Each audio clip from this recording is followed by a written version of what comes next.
నమస్తే, welcome to Suman TV. ప్రస్తుతం కరీంనగర్లో అయితే కౌంటింగ్ కొనసాగుతుంది. ఒకవైపు కూడా బీజేపీ అభ్యర్థి అయితే ఉపాధ్యాయులకు సంబంధించినటువంటి ఎన్నికల్లో కూడా విజయం సాధించిన నేపథ్యం ప్రస్తుతం అయితే టఫ్గా నడుస్తుంది. ముగ్గురు అభ్యర్థులు ఏదైతే ఒకవైపు కాంగ్రెస్, బీజేపీ, ప్రసన్న హరికృష్ణ మధ్యలో కూడా టఫ్ పోటీ నెలకొంది. మాట్లాడదు నిజామాబాద్ ఎమ్మెల్యే ధన్పాల్ సూర్యనారాయణ గారు ఉన్నారు. మాట్లాడదు ఎట్లా ఉండబోతుంది ఈ పోటీ కూడా ఇప్పటికే బీజేపీ కొద్దిగా మొత్తం అయితే లీడ్లో ఉంది. మరి సెకండ్ రౌండ్ లో ఎట్లా ఉండబోతుంది పరిస్థితి అనుకుంటారు? టీచర్స్ ఎమ్మెల్సీ అభ్యర్థిగా మల్క కొమ్మరయ్య గారు గెలవడం ఒక చరిత్ర. ఇది కాంగ్రెస్ ప్రభుత్వానికి ఒక చెంపపెట్టు. అదే విధంగా గ్రాడ్యుయేట్స్ ఎమ్మెల్సీ అభ్యర్థి అంజిరెడ్డి గారు గెలుపు కూడా ఖాయం. ఎందుకంటే మొదటి ప్రాధాన్యత ఓటులో లీడింగ్ ఉన్నారు. ఈ రోజు దేశవ్యాప్తంగా భారతీయ జనతా పార్టీ హవా నడుస్తా ఉంది. దానికి తెలంగాణ అతీతం కాదు. తెలంగాణలో కూడా డబుల్ ఇంజన్ సర్కార్ రావాలా, తెలంగాణ అభివృద్ధి జరగాలంటే భారతీయ జనతా పార్టీ ప్రభుత్వం రావడమే అది ముఖ్య లక్ష్యం. ముఖ్యంగా దానికోసం అదే కాకుండా ఈరోజు ముఖ్యంగా యువకులు 100% భారతీయ జనతా పార్టీ వైపు మొగ్గు చూపుతా ఉన్నారు. అక్కడ హరికృష్ణ గాని కానివ్వండి, నరేందర్ రెడ్డి గారి అభ్యర్థులు వాళ్ళకు మొదటి ప్రాధాన్యత ఓటు వేసిన వాళ్ళు తప్పకుండా రెండవ ప్రాధాన్యత ఓటు భారతీయ జనతా పార్టీకి వేయడం ఖాయం. అంజిరెడ్డి గారు తప్పకుండా గెలవబోతా ఉన్నారు, విజయం సాధిస్తూ ఉన్నారు. ఎట్లా ఉండబోతుంది ఒకవేళ ఈపాటికే ఒక విజయం వరించింది మీకు, మరి రెండో విజయం వరిస్తే కనుక ఎట్లా ఉండబోతుంది జిల్లాలో? దీని ఎఫెక్ట్ ఏమైనా ఉంటుంది? జిల్లా కాదు, మొత్తం రాష్ట్ర వ్యాప్తంగా 14 నెలల క్రితం ఏర్పడ్డ కాంగ్రెస్ ప్రభుత్వము రోజు రోజుకు ప్రజల నెగిటివిటీ చూస్తూ ఉంది. ఎందుకంటే వాళ్ళు ఏ ఒక్క స్కీమ్ కూడా ఇప్పటికీ విడుదల చేయలేదు. 6 గ్యారంటీలలో ఏ ఒక్కటి కూడా లేదు. ప్రజలు ఎప్పుడు కాంగ్రెస్ ప్రభుత్వానికి బుద్ధి చెప్పాలని సిద్ధంగా ఉన్నారు. ఈ 2 ఎమ్మెల్సీ ఎన్నికల విజయం తర్వాత పతనం చాలా స్పీడ్గా పతనం కాబోతోంది కాంగ్రెస్ ప్రభుత్వం.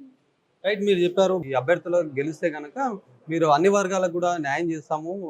బీజేపీ కూడా ఇప్పటికే అన్ని రకాలుగా కూడా స్కీమ్స్ అమలు పరుస్తుంది కేంద్రం నుంచి అంటారు. మరి వీళ్ళు కొన్ని హామీలు కూడా ఇచ్చారంటే అవన్నీ నెరవేరుతాయి? ఇప్పుడు గత బీఆర్ఎస్ ప్రభుత్వం కానీ ఇప్పటి కాంగ్రెస్ ప్రభుత్వం కానీ ఈ ఎమ్మెల్సీ పట్టభద్రులు, ఎమ్మెల్సీ టీచర్స్ అంటే ఈ 2 వర్గాల ప్రజలకు, ముఖ్యంగా యువకులకు, నిరుద్యోగులకు, ఉద్యోగాలు చేస్తున్న ప్రభుత్వ ఉద్యోగులకు కూడా తీరని అన్యాయం చేసింది ఈ 2 ప్రభుత్వాలు.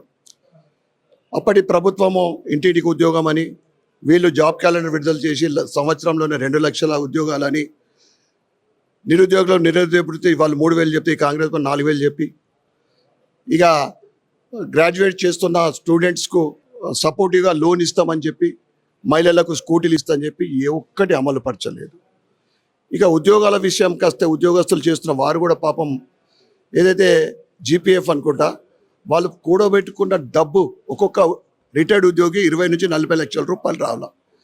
రిటైర్ అయిన తర్వాత వాళ్ళ పిల్లల పెళ్లి కోసమో ఇల్లు కట్టుకుంటానికో వాళ్ళంతా ప్లాన్ చేసుకుంటా ఉన్నారు. వారు కూడా నిరుత్సాహంగా ఉన్నారు. ఉద్యోగాలు చేస్తున్న వారు కూడా 5 డిఏలు ఇస్తా అని 1 డిఏ ఇచ్చి చేతులు దులుపుకున్నారు.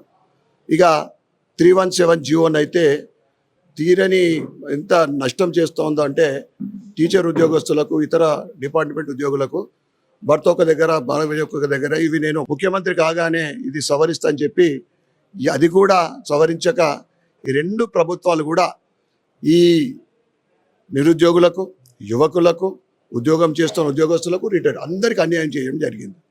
ఇప్పుడు ఏదైతే ఉమ్మడి 4 జిల్లాల సంబంధించింది ఇది, అక్కడ 43 నియోజకవర్గాలు. అంటే కొమరయ్య గారు గెలిచారంటే అక్కడ టీచర్లందరూ కూడా వాళ్ళంతా మేధావులు. టీచర్లు అంటే మేధావులు. 43 నియోజకవర్గాలలో భారతీయ జనతా పార్టీ పై అన్నమాట. అదేవిధంగా గ్రాడ్యుయేట్స్ వాళ్ళు కూడా ఇంటెలెక్చువల్స్. అక్కడ కూడా మా అంజిరెడ్డి గారు గెలిచారు అనుకోండి, గెలుస్తారు. అక్కడ కూడా ఇంకా ఏమున్నది?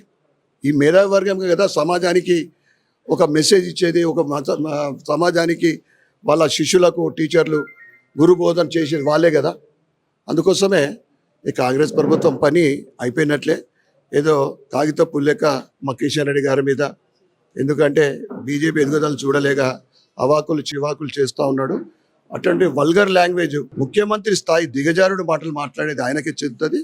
భారతీయ జనతా పార్టీ నువ్వు ఇచ్చిన దానికి సౌమ్యంగానే, సాఫ్ట్గానే జవాబిస్తుంది తప్ప ఈ వల్గర్ లాంగ్వేజ్ మాత్రం బీజేపీ ఎప్పుడు మాట్లాడదు. ఇది మొత్తానికి కూడా ఈ రోజు జరుగుతున్నటువంటి ఎమ్మెల్సీ కౌంటింగ్ లో ఖచ్చితంగా తమ బీజేపీ అభ్యర్థి అంజిరెడ్డి విజయం సాధిస్తారని ఒక ఆశాభావం అయితే వ్యక్తం చేస్తున్నటువంటి పరిస్థితి.